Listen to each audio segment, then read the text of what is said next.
I'm amazed at how much big news continues to come out for Apex Legends. Like, just when I thought that all the game modes and the permanent mixtape playlist was going to top it all, we've got even some bigger confirmations that I feel like are a really huge indicator of where the future of this game is going. The devs have given us an official response regarding Apex Legends 2, all of the money grabs that have been happening lately that made the fans outraged, and we have a lot to discuss in today's video. Make sure to like the video, subscribe to the channel if you guys want to stay up to date, all things Apex Legends related, and without further ado, let's go ahead and dive right into this one. Also, if you guys want to help me get 100K, I would greatly appreciate it. We're almost there. First off, I just wanted to make mention of this really quickly. I forgot to mention it yesterday in the patch notes video that I told you guys about. Volt SMG and Longbow DMR will be placed into the crafters at the start of season 16, and so those weapons obviously will no longer be on the floor loot, and it kind of makes sense because the car SMG I believe is going to be coming out here, and so you're not going to have 3 SMGs on the ground at the same time. So I'm pretty sure they're going to continuously keep one of the SMGs over in the crafter. Now, I'm kind of surprised that they didn't send another AR into the crafter, considering that the Nemesis Burst AR is coming in. It might oversaturate the AR loot pool. However, like they said earlier, they're shipping the AR hot because they want it to compete with the R301 in the flatline. So I guess this will be a better indicator to see how strong this weapon actually is, and if people are picking it over the flatline and 301, considering its strength. But yeah, just thought I'd mention that because I didn't miss it in yesterday's video. But here's time for the big one, ladies and gentlemen. We have some pretty big updates in this one. So Alpha Intel asked Respawn Entertainment the question about monetization. You guys know over the last couple of months, we've been ticked off because this game has been charging $160 for the Peacekeeper skin, $160 for the heirloom thing that we had over in the collection event of the Winter Express stuff, and nobody liked it. They got double ratioed on their event trailers, and obviously people were very outraged. And it was very obvious that Respawn needed to do something about it because they kept getting ratioed. It was not going to be good news. Well, Alpha Intel asked them about it, and they said, look, what's going on about all this monetization stuff and the way that you're doing skins in Apex Legends? It was a community outrage. Recolors allow new players to get content that other players have without just releasing the same exact skin, they said. But they have 100% seen the feedback, and we've heard you loud and clear is what they've said. We've heard that one before. But they also go on to say there won't be another reward for a collection event like the Peacekeeper. We learned some lessons. You will not see that reward again. I can pretty much guarantee that. The intent is to always do something that the players enjoy and see value in. Definitely not trying to upset anyone, and they have confirmed they will not be doing this recolor event ever again with the Peacekeeper skin kind of situation. But they also did say Respawn looks at feedback and data to guide their monetization in-game, including what people buy and don't buy. Give feedback verbally and with your wallets. Don't spend money if you don't want the item. So you guys know that we've always talked about boycotting EA because of all the money grabs and stuff. Like, look, hey guys, don't spend your money.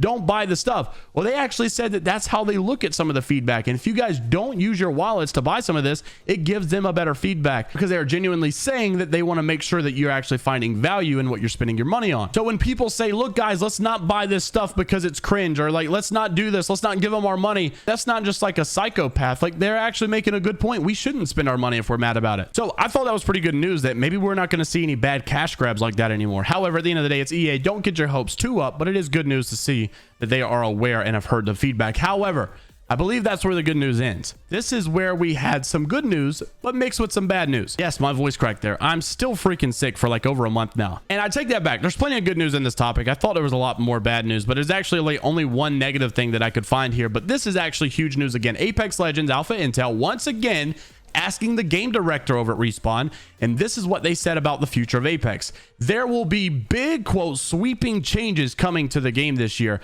Nothing is off the table. Legends, maps, modes, progression, ranked. There is not an area we are not standing still. Basically saying we are making some big leaps and bounces, big changes in a lot of these different areas. Now, one major L for season 16 that I had to make mention of, Alpha Intel also reported that unfortunately there are no major rank changes that are coming in season 16. But regarding the last topic we just posted here, Respawn also did say that they are evaluating ranked and changes are planned throughout 2023. So it's good to know that they have not looked at this rank system and said, this is perfect. They are going to be making some changes, but just unfortunately not for season 16. I feel like this is a big L because this has been a long time coming. This rank system has been out of whack for the last couple of seasons. I cannot believe we're still not getting anything in season 16. Regardless, though, a lot of good stuff is coming in season 16. I am pretty happy about it, and it's good to know that the rank system will be changing changing in the future. They did also make another response. Apex Legends 2, you guys know we've been talking about this for quite some time. One of the biggest complaints about Apex is that it was built on a very old engine, a lot of bugs and basically glitches that I guess you just can't get away from, being that you're working on like a dinosaur. However, they made an official update here saying there will never, wow, I'm very surprised at saying never. Never is a very powerful word. There will never be an Apex Legends 2, they said. We will keep building on the core game and evolve, reacting to the community and adding new content. To say that you're never ever going to do it is kind of bold here, considering that you've also said that because of the game's engine that it was built on has made it very challenging to add features like crossplay and also add features like cross progression. However, some sources also say that cross progression is not being stopped because of the engine, but rather than maybe some data and security and information being shared between Microsoft, Sony, and EA. And even Alpha Intel got an official response from them today regarding this, saying an Apex game director on cross progression said this: we're definitely excited about cross progression coming, but it was trickier than we expected.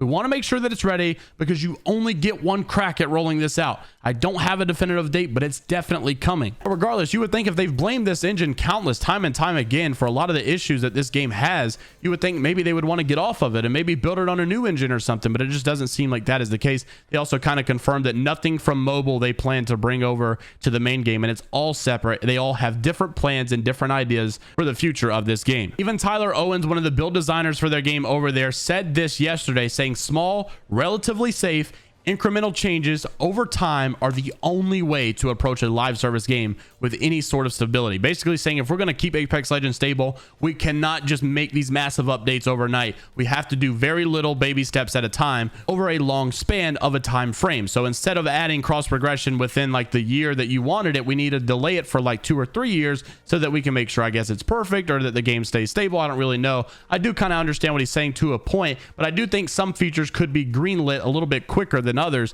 and maybe we shouldn't have to wait so long for a lot of these changes to happen. Regardless, we know that they're right, because despite every time we complain about this game, we always come back whenever they announce something good. It's like Mr. Beast only uploading like one time a month or one time every 3 weeks or so. Like if it was happening every day, you wouldn't watch as much, but because it's only like one time a month, you make sure to take the time out of your day to go watch. So Apex does a good job at making sure we're absolutely starving and on our last leg before they give us any more content. But he also says, I hope players can learn to zoom out a bit, view changes across multiple seasons, and truly see how far the game has come in the last year. I've been very excited to work on season 16/Revelry for Apex for quite some time now, and can't wait for you guys to find out more. I also thought this was interesting because Sweet Dreams commented here and said every aspect of Apex has improved over the last year, every single one, besides the core rank scoring system, which is horrible at a high level play, but maybe all levels. Tyler Owens responded and actually said he agrees. Personally, I think we hit the sweet spot with ranked in season 13, but other aspects of the game needed work too, leading the system to receive some changes. Personally, if I had some skin in the game, but I don't, I would be fine with just going back to the 13.0 ranked system. This is coming from a developer, guys. He's even said flat out that he would be fine with going back to that old ranked system, but he said, that being said, always appreciate your input, my dude. It means a lot to hear that you feel that way. Also, great stuff this weekend, so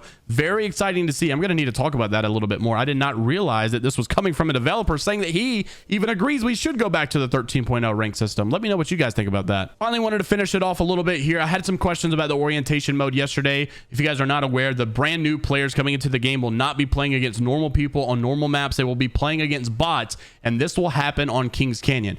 The quote here says that it will only be for a few matches. You cannot go back into your orientation games. Once you receive orientation, you're done and you're in the real world, and it seems like you're going to be stuck there. So it's not basically if you suck, you'll get put into a bot lobby. It literally means that you'll get like 5 or 4 bot lobbies or so, and then you'll be put into real games with real people. And that could still be a bot lobby, obviously, if the players suck. However, a literal bot lobby will only happen, I think, for like the first 3 or 4 games. They only say a few, so that's what I would anticipate. But it says it's only on Kings Canyon, and with Kings Canyon not being the map rotation, I wonder, is it going to be the current Kings Canyon? Is it going to be OG Kings Canyon? Who knows? But also, if Kings Canyon is going to be playable for the orientation game, this makes me believe that private matches will have Kings Canyon in the rotation as well. So you should still be able to play Kings Canyon in private match, even though their private match description says that all maps would be available, but that's still not the case because I think only 3 maps are available right now. Also, you guys may be wondering what the heck happened to Olympus. Why is it not coming back next season? Well, Josh Medina did say it'll be back sooner than you think. It seems like there's actually going to be Flashpoint going to be happening over on there. So if you guys are interested in the LTM mode Flashpoint, if you guys have not played a couple seasons ago, this will be your time to play it. I'm interested to see what you guys have to say down in the comments comment section below about all the topics that we mentioned here today. Make sure to like the video and subscribe to the channel if you guys want to stay up to date all things Apex Legends news related,